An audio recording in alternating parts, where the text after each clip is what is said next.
La manera más fácil de viajar, el método más barato para transportarse. Si leer es un vicio para ti, en Pájaro Periférico hablamos sobre libros y autores.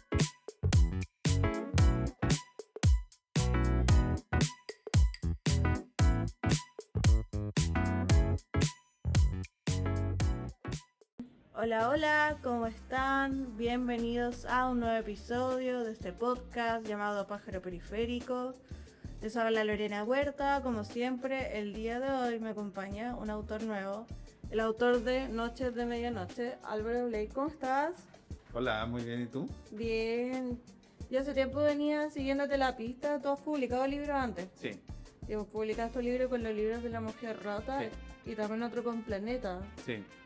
De distintos temas, ese me llamó la atención. ¿De qué? De distintos temas. Ah, sí, sí, sí. Como que todo lo que has publicado ha sido como por distintas editoriales, distintos géneros. Entonces quería preguntarte primero por eso, cómo ha sido para ti ese camino como autoral. Sí, o sea que el primer libro, Discurso de la Juventud Contemporánea, fue no sé si un impulso, pero sí fue bastante rápido en la creación, en la edición, publicación,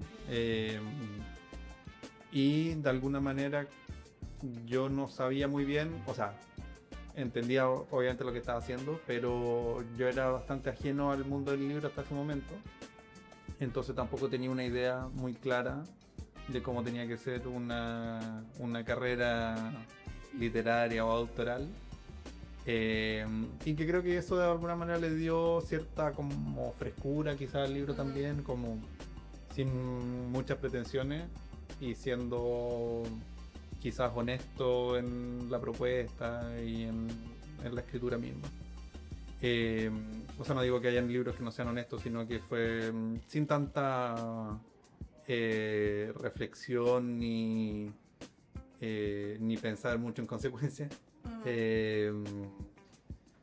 Y por suerte fue un buen resultado que le tengo mucho cariño y que al final de alguna manera me lleva hasta donde estamos ahora, porque fue como el puntapié para decir, bueno, quizás sigo en esto hasta donde se pueda.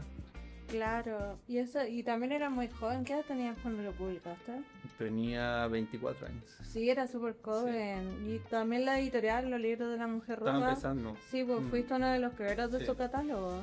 Sí. Mira qué coincidencia. Y que bueno, y después ver todo lo que recorrió la editorial también, fue como mirándolo en perspectiva, increíble que además haya sido un proyecto de editorial que todavía sigue existiendo, que ha sido exitoso en cuanto a una edición independiente, así que nada, como que de alguna manera me genera orgullo y también un poco como, bueno, y ahora en el 2026 ¿qué sigo haciendo?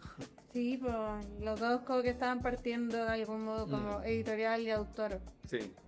Y también algo que te comenté antes es que bueno, tú también vienes como de una familia que está relacionada con las letras. Tu hermano es periodista y también tu cuñada publicó un libro. Sí. ¿Cómo ha sido también para ti ese ambiente, crecer cerca de eso? Bueno, la Nori llegó cuando yo estaba yo adulto, imagino, a tu familia. Sí. Pero igual como que deben influir en tu proceso también como autor. Sí, o sea, bueno, mi hermano Cristóbal Blake de alguna manera me incentivó a la lectura, sobre todo. Él partió antes que yo leyendo y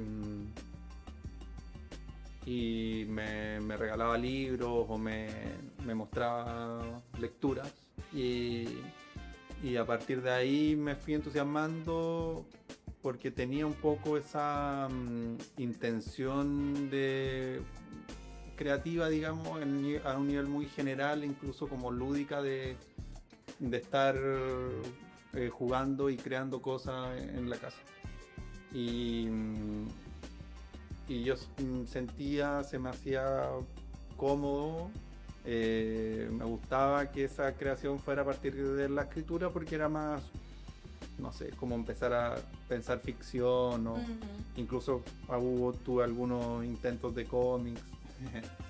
En algún momento hice algunas viñetas. Y eso como de alguna manera este ambiente, si se quiere, claro, como que después se va potenciando hasta hoy día de comentarse lecturas, de hacer de hablar de ciertos textos, de ciertas ideas que podemos ir teniendo. Y a la vez también me ayudó porque la Nori fue la que diagramó, hizo el diseño interior del libro, que ella también es diseñadora, así que también fue usufructé un poco de esa relación y de esa experiencia que ella tiene. Qué entretenido para tu familia tener como igual el catálogo de los libros hechos por ustedes. Sí, o sea, como que se vuelve interesante y también es como un poco, bueno, y en qué, cuando nos volvemos a ver, como, y en qué está ahí, cómo te ha ido, va avanzando, en qué pasa con esto, habla con esta editorial, lo que sé yo. Entonces como que se va potenciando ahí la bola de nieve, lo que vamos haciendo, la creación como que se va incentivando, se va potenciando. Súper. Y ya sobre Noches de Medianoche, yo acá tengo uno de los fanzines que se repartió en el GAM, entonces te quería preguntar cómo nació esa decisión y qué pasó cuando la gente empezó a llegar a buscarlo, ¿cómo te decía? Sí, mira, yo estaba haciendo un máster de creación literaria en Barcelona del 2023 al 2024.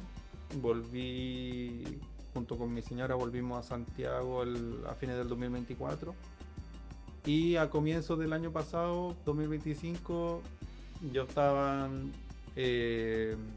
seguía con mi proyecto de novela, que la empecé trabajando en el máster, todavía lo estoy avanzando a poder terminarla. Pero de alguna manera estaba un poco entrampado porque la novela te exige cierto ser una escritura más bien funcional, sobre todo en una segunda mitad de la escritura, que es cuando ya hay que empezar a pensar en cerrar cosas, en unir algunos cabos, no todo, pero sí que se acerca a alguna resolución. Y entonces ya no, si empiezas a expandir un mundo, después ya tienes que empezar a cerrarlo de alguna manera. No hay que cerrar todo necesariamente, pero eso me estaba costando, como tenía el proyecto y está todo puesto sobre la mesa, pero no sabía muy bien hacia dónde tenía que seguir avanzando.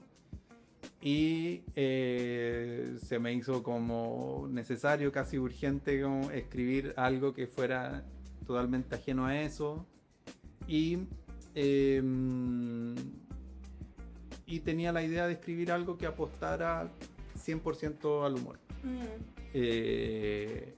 Me pasó que yo iba arriba de una micro y dos hombres jóvenes de, no sé, menos de 25 años y más de 22, no sé, por ahí, conversaban de que les gustaría que Edo Caro estuviera en el Festival de Viña, porque es un humorista que dice las cosas sin pelo en la lengua.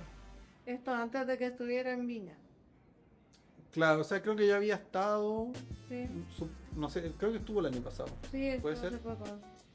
Entonces, claro, antes de que o ellos estaban expectantes quizás por la rutina de él, porque iba a decir, él dice las verdades también, y un poco eso.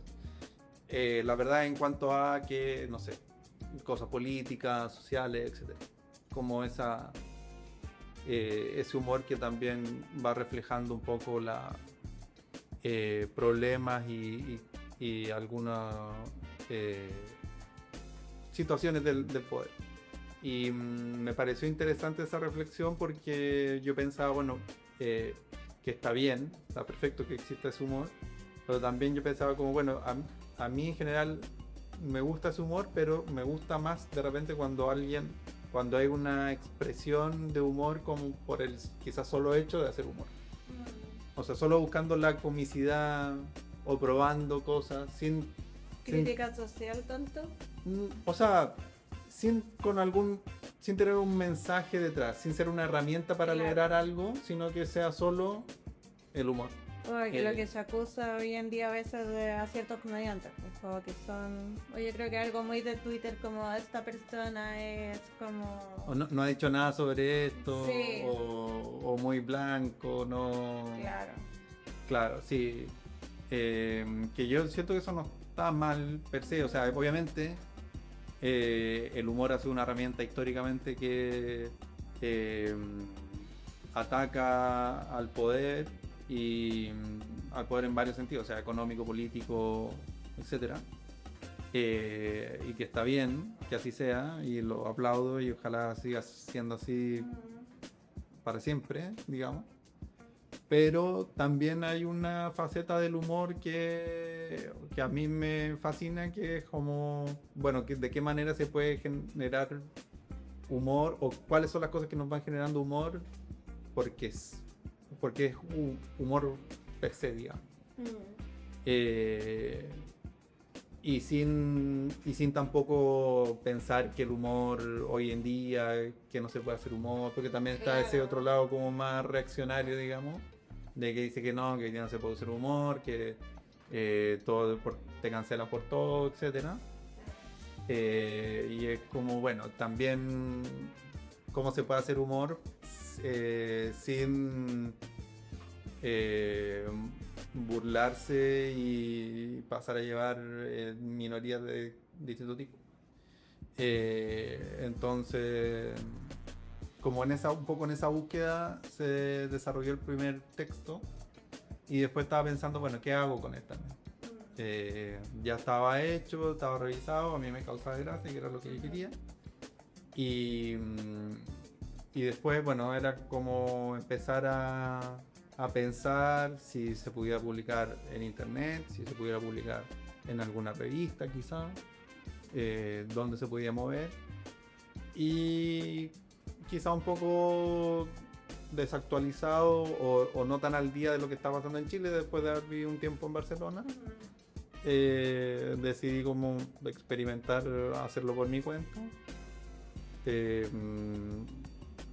Tenía contactos con la librería del GAM, una persona que trabaja ahí, que también me comentaba que le gustaría que la librería se estuviera moviendo un poquito más.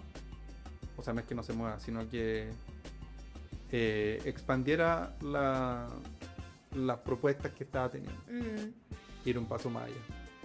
Y así que nada, como ahí congeniamos bien para que se pudiera, para que lo recibieran.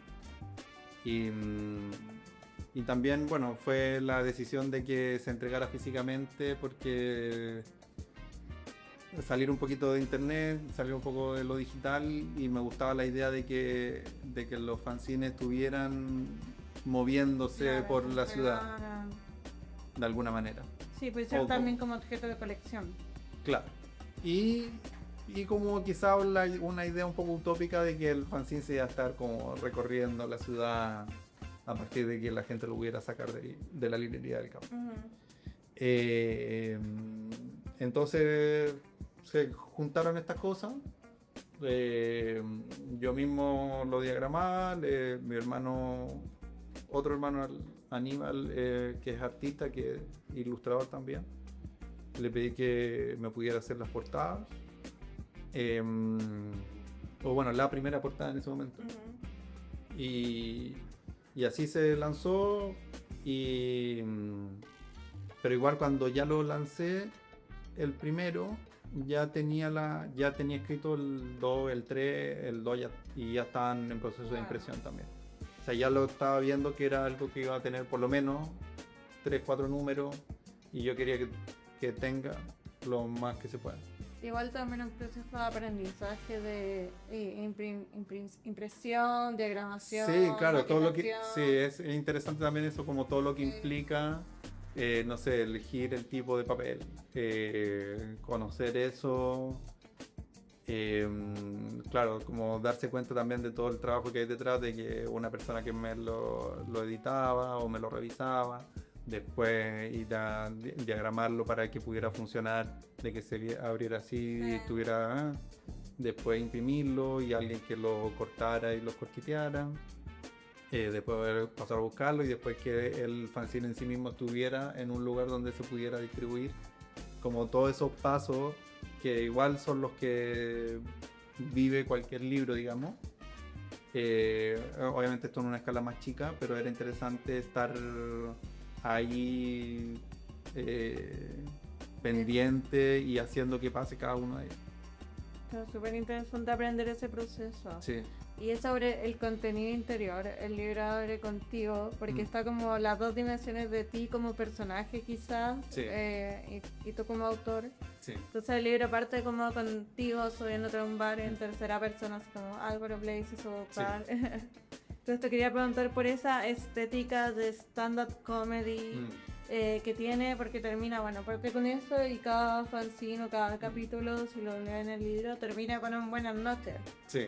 Entonces quería Muchas gracias, buenas noches. Sí, te quería preguntar Sí. por la figura del comediante y cómo trasladaste como el timing de stand-up comedy a tu texto.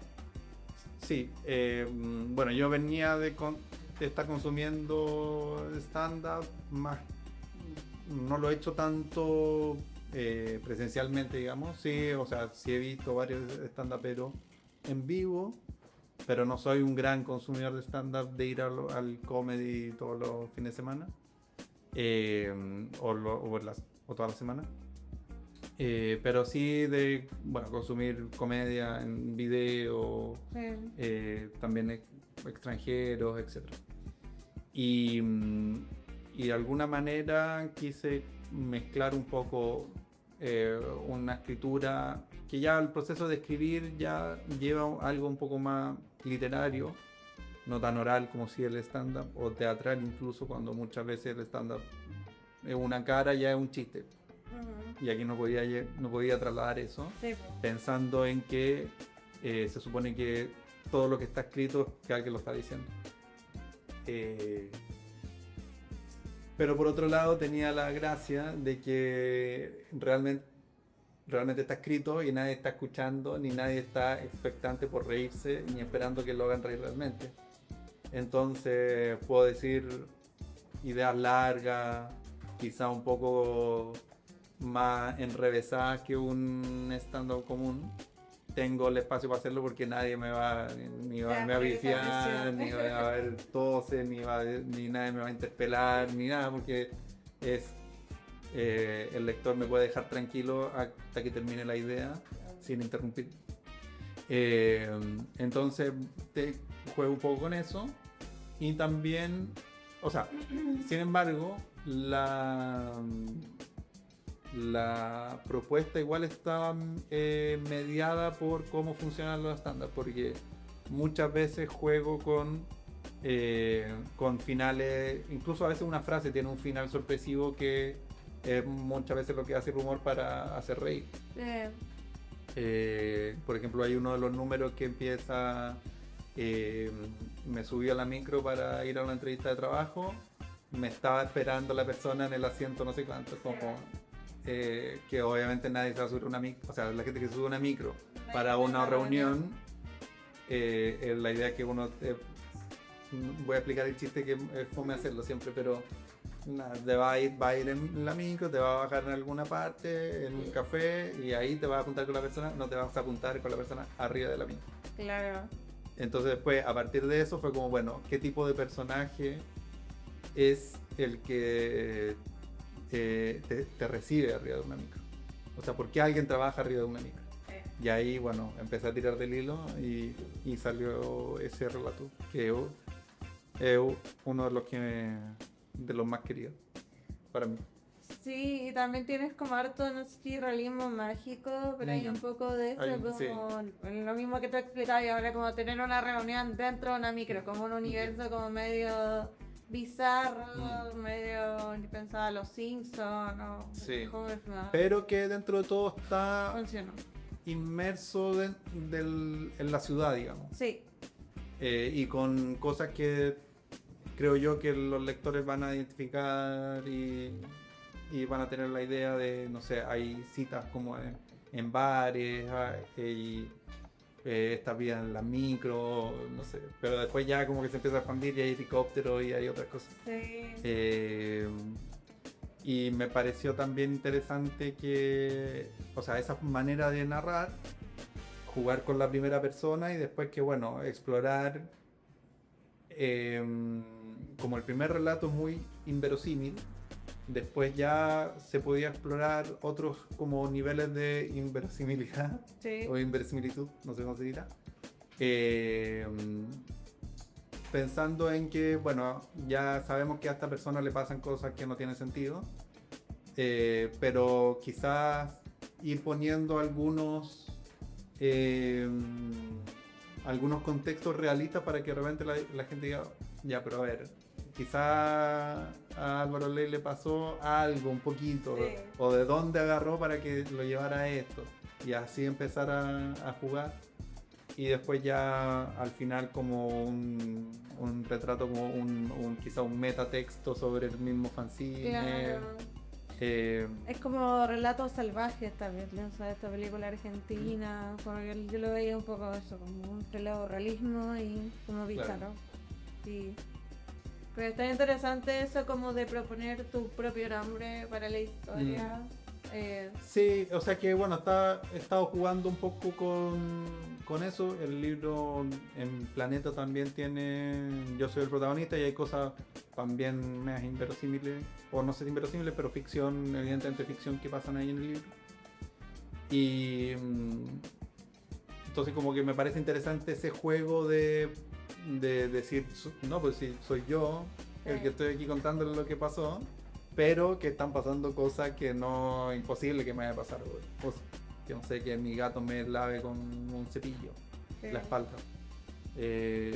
pero el hecho de que yo sea el que lo estoy contando como que también da como un manto de ya, a ver, pero como que te pone un poquito en ese ambiente algo realista, y que siento yo que juega bien para crear con un poco de realidad, y que la gente, o el lector más bien, se involucre más en la historia, pensando si realmente le está pasando lo que está pasando. Uh-huh. Y algo que te quería preguntar un poco, si tienes referentes de comedia, porque mencionaste que ves stand-up comedy, quizás no tanto en persona, pero sí en videos. ¿Qué referentes tienes en comedia o stand-uperos que te gusten? O referencias influyentes. Sí. Hay o sea que estoy pensando como distintos niveles de influencia. Porque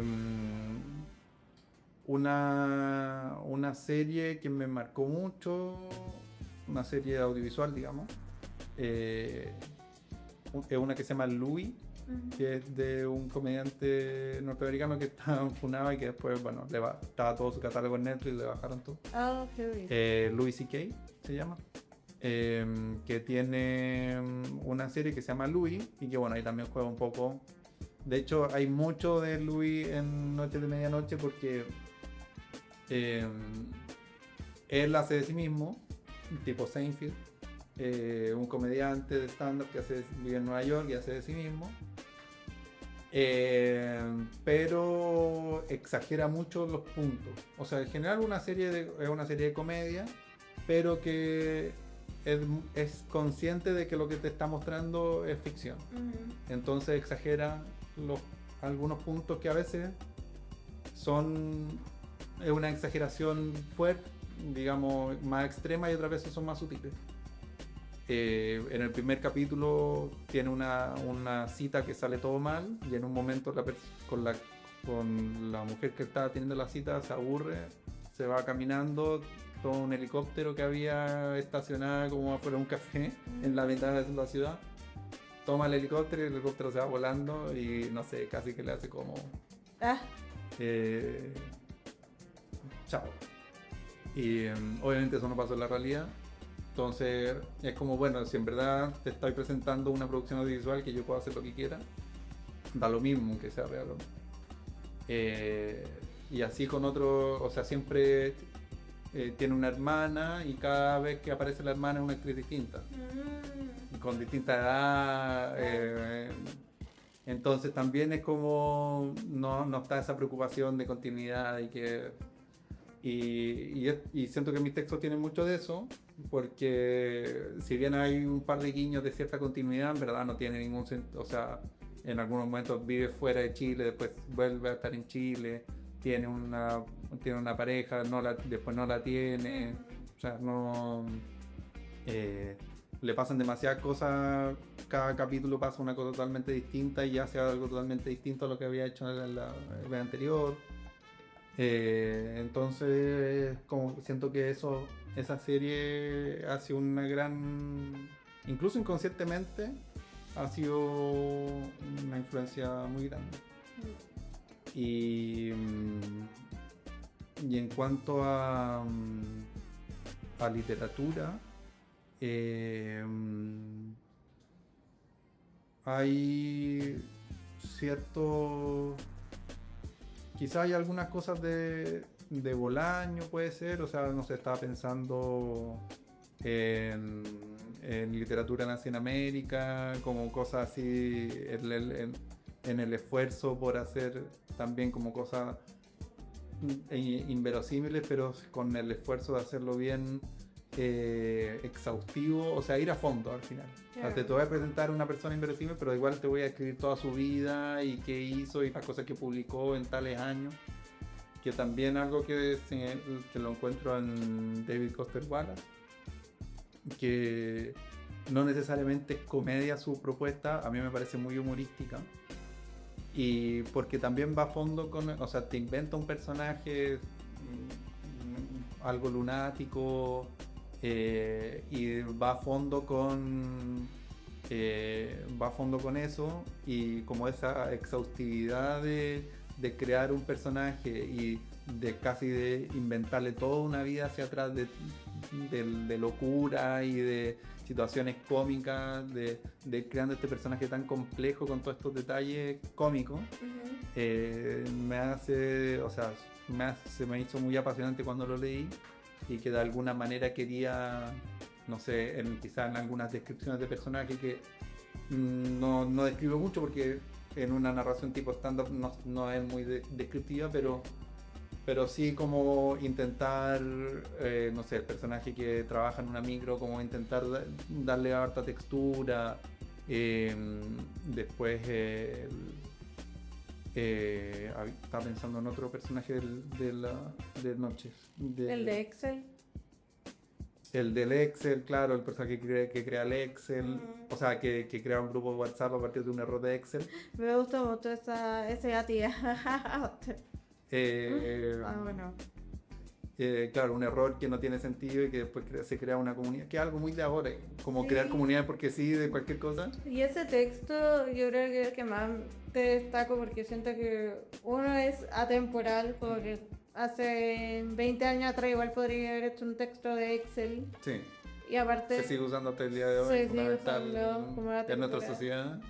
Y es muy original, como que siento que podría estar como en un episodio de unos sketches de, no sé, de comedia más Sí, avanzado. que también es una discusión interesante la tecnología dentro de la escritura. Sí. Y que siento que acá en Chile todavía no es tan fuerte como incluir Sí. la tecnología dentro de la escritura, y yo quise igual ir con eso, o sea, hablo de Teléfono. Instagram, de inteligencia artificial en algún momento, del uso del Excel, como Sí. que igual está ahí las pantallas, el trabajo. Me parecía interesante incluirlo como también quizá un poco marca de época, que no paso por el lado, que nada tan profundo tampoco, o sea, son textos de 5 paginitas, son textos breves, pero me parecía como o hasta hoy día de hoy me parece algo importante, incluir, no sé, el hecho de estar tecleando, de estar como trabajando, de apagar una pantalla o sacar el teléfono, de esta interacción, que es algo muy cotidiano, que lo tenemos muy presente prácticamente todas las personas que por lo menos vivimos en Santiago. Entonces se me hacía necesario incluirlo en estos textos. Sí, pues son cosas del día a día. Mm. Así que, pero igual a pesar de eso, creo que solo el texto de Instagram era el que tenía como más tecnología. Creo. Sí. Me recuerdo el otro que salió un teléfono, Mm. pero no sé, po, como que... Que lo llama... Sí, el casero de las el paltas. casero. Sí. Y... el otro personaje que estaba pensando es El que hay... referee. Claro. Ahí también como que ocupa un poco esa estrategia de ir a fondo, porque parte con que yo me estoy duchando y estoy reflexionando sobre algo y después esa reflexión como que adquiere realidad en la vida, digamos. Sí. Como que se hace palpable, entonces después ya se pierde un poco qué cosa era lo que había reflexionado, o qué cosas eran parte de ese pensamiento de la ducha y qué cosas sí están pasando de verdad. Entonces como que también ahí voy como rescatando estos autores que te mencioné, como de personas que de repente abren una puerta y van a fondo con eso. Me gusta mucho cuando pasa eso. Sí, está bueno. Sí, de repente siempre los Simpsons de nuevo refiriendo, pero como que siempre a veces parte del episodio y parte después como en la mitad se va por otra historia. Así Sí. como... Sí, te iba a pedir, no sé si puedes leer un extracto, solo tengo este, así Sí. que... Podría leer. Este- Puedes leer el extracto que tú quieras. Ya. Sí. El 3 tiene uno de los chistes que más me gustan, pero que no lo voy a contar porque tiene sentido como en todo el contexto. Claro. A ver.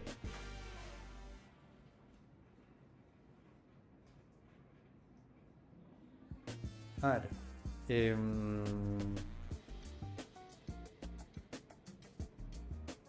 Voy a empezar a leer. Para resolverlo le propuse que fuéramos por el bar preguntando quién era más bonito. Pero me dijo que no creía en la democracia. Gallina. Le dije no te atreví porque sabéis que vaya a perderte. Yo creo en la cachipuncracia, me dijo. ¿En la qué? La cachipuncracia, el sistema político de Villarrica. Así es como eligen al alcalde. ¿Cómo? Nos acomodamos en nuestras sillas. Ella pidió un Ramanzotti, yo una goma Statler. Mira, me dijo, el fin de semana antes de que cierren las inscripciones para alcalde se hace el gran torneo de cachipún, donde participan todos los villarricenses y el que gana se transforma en el alcalde. Así de simple, me dijo, y se tomó un sorbo de su Ramazotti. Me estáis weando, le dije mientras borraba una raya de la pismina con mi goma Statler. Ah, qué placer. Me contó que en 1552, cuando se fundó Villarrica, desde el virreinato del Perú designaron al Rigoberto Narváez como corregidor. Pero el fundador había sido Jerónimo Valderete y él decía que no iba a soltar el cargo. Uno de los mapuches que estaba ahí ya veía que lo harían pelear y morir en vano por alguno de los dos, entonces le dijo, ¿y por qué no lo echan el cachipún? Explicó las reglas y ganó el Narváez. Pero como todos querían que ganara Valderete, les dijo, oigan, pero era el mejor de tres. Y ahí ganó el Jerónimo Valderete. Narváez no lo aceptó y desenfundó su espada. Pelearon y cuando el Narváez le iba a dar la estocada final, el Alderete, ¡pum!, se protegió por una roca que tomó del suelo y la espada se rompió. Simbólicamente la piedra le volvió a ganar la tijera. Así que de ahí en adelante la autoridad se elige con un torneo de cachipún en el cual al día de hoy participan más de 50.000 personas. Yo estuve en la última, me dijo mi cita. La animó el Juan Guillermo Vivado con los pimpineros en el cierre. Cuando entra a la competencia te reciben con papel picado. También con piedra y tijeras picadas y eso le hizo una herida en la cabeza. Pero es normal y me mostró un montón de cicatrices que tenía en la frente. Muchas gracias. Ese era el chiste que más me gusta. Sí, sí, estaba bueno también todo el texto. Mis papás viven en Villarrica, entonces cuando lo leí, fue ¿en como... serio? Sí. Me da miedo, o sea, Coincidencia. ¿Y por qué íbamos- escogiste Villarrica? ¿Había un motivo en particular? Sí, o sea, que me calzaba con la idea de que Un pueblo chico en el sur. es un pueblo chico, pero no tan chico, Mm. primero. Después lo de Jerónimo Alderete, Narváez, como que podía hacer algo que tuviera cierto asidero. Y después con mi familia fuimos muchos años de vacaciones a Villarrica. Mira, sí, es muy bonito. Sí. Mis papás también se mudaron allá por eso. Ah, Sí. ¿eran de Santiago? Sí, Ya. hicieron la migración al revés. Y entonces eso fue la razón. Y no, pero igual me da un poco de temor, como que quizás el Fernando tomara mal, no sé, pero no hice ningún juicio de valor al respecto. Claro, te van a funar. Bueno, No, ya no se puede hacer humor, ya no se puede Sí. hacer humor de nada. Sí, no. Me voy a está quejar. bien. Va a llegar alguien de Villarrica.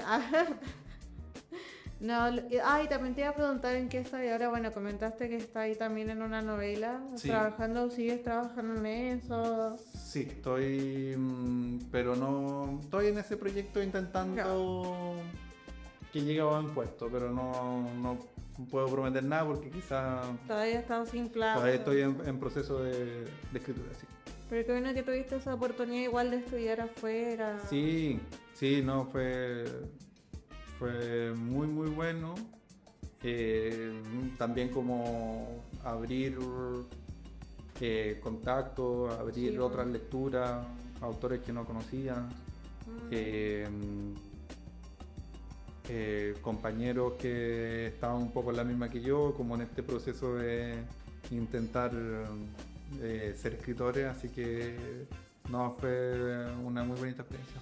¿Te tocó ser compañero de alguien, de otro escritor chileno, conocida escritora? Fui compañero de la Carmen García, Ah, ya, no. que es poeta, novelista, también tiene unas novelas publicadas ¿Neón? en Neón, Sí. correcto, y fui compañero de ella. Sí. Ah, qué bueno. No, muy bien. Para ir cerrando, te quería preguntar alguna recomendación, puede ser de algún libro, una serie, un fanzine, de lo que tú quieras, stand-up comedy, la...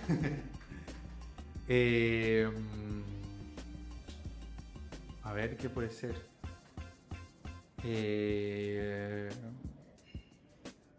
Pensando un poco como en los límites del humor, vi una serie hace no tanto que se llama The Chair Company, que es de HBO, que no me acuerdo ahora exactamente el actor que es el protagonista, que también es como el productor y creador de la Me serie. encanta esa serie. ¿Te la viste? No, no la he visto, pero me gusta mucho las series que la actúa y la produce la misma persona. Es una serie muy que quizás toma estas cosas también como de incorporar tecnología y como cotidianidad en cosas del día a día, oficinísticas, digamos, a la serie. Y también toma el hecho de llevar al extremo algo, ir a fondo con una idea. Se trata de que una persona la ascienden en su lugar de trabajo y está empezando un nuevo proyecto en la oficina, y en este como entre lanzamientos, como gran reunión con todo el equipo, qué sé yo, presentaciones extravagantes como lo hacen en Estados Unidos, se sienta en una silla y la silla se rompe. Una silla así como esta, la silla de oficina, y empieza a quiere averiguar cuál es la marca de la silla, y llega como a estas páginas web que medio que no te dicen nada, que son todas fotos como de banco de fotos. Todo te responde inteligencia artificial que te dice, son bots que te dicen sí, ya te vamos a atender, no sé qué, espera en línea, y nunca nadie responde nada. Entonces empieza a ir a fondo con eso, y al parecer hay algo oculto detrás de esta producción de silla que no se sabe muy bien qué es, ni él lo sabe, y empieza a de a poco tener muchos problemas con esta psicosis que le agarra por la silla. Ah, no, yo todo eso entonces la voy a buscar. Sí. Sí, me gustan como las tramas que son como simples y de ahí sale algo. Fue una serie que estuvo bastante recomendada, es nueva, del año pasado, y salió como en varios rankings de series, no sé si las mejores, sí, de las interesantes que se estrenaron el año pasado. Buena, ya me tinta. Y para ya ir finalizando, no sé si hay algo que no te haya dicho que quieras anunciar o agregar de tu libro. O sea, sí, o sea, en verdad es un no anuncio. Ya. Que todavía la distribución del libro, como es una autoedición, que bueno, lo decidí hacer autoedición porque bueno, era un poco lo sentí que era un proyecto muy personal, algo que yo estaba llevando a cabo de una manera que me la estaba arreglando con la mía, entonces como que quise cerrar por lo menos este primer proceso también haciéndolo yo mismo, sin ninguna postura política en contra de nada, sino que era una manera como de cerrar un proceso que había sido bien artesanal de mi parte. Entonces todavía estoy resolviendo eso de dónde pueden encontrar el libro. Por ahora, si alguien está interesado, me escribe por Instagram y felizmente coordinamos una entrega, pero espero tener novedades pronto de puntos de venta reales, que no sea mi cuenta de Instagram, donde pueden encontrar el libro Noche de Medianoche por lo menos. Ya, bueno, así que escríbanle. ¿Cuál es tu Instagram? Es @BladeBanda. Igual si buscan Álvaro Blade voy a aparecer una foto mía sirviéndome agua caliente sobre una taza de té. Ya, bueno, muchas gracias, Álvaro. A ti. Recuerden ahí comentar, seguir. Así que eso, nos estamos viendo hasta la próxima. Chao.